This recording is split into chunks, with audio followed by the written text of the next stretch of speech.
நாம் பிராமண ஆத்மாக்கள். ஓம் சாந்தி.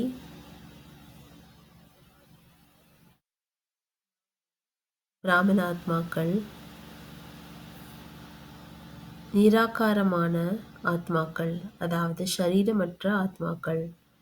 நாம் நிராகார உலகத்தில் வசித்திருந்தோம். தந்தையுடன் கூடவே இருந்தோம்.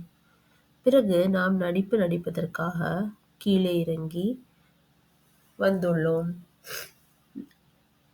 நாம் முதலில் தூய்மையாக ஆகிவிட்டு நமது வீட்டிற்கு சென்றோம்.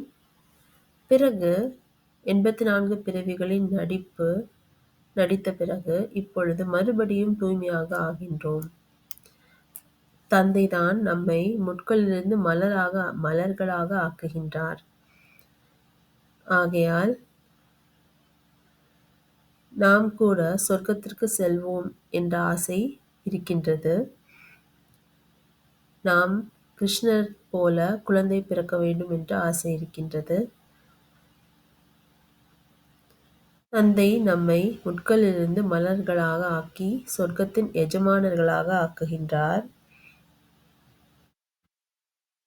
தந்தை நமக்கு பிராமண ஆத்மாக்களுக்கு ஆஸ்தியை வழங்குகின்றார். மற்ற ஆத்மாக்களுக்கும் தந்தையின் அறிமுகத்தை நாம் கொடுக்க வேண்டும்.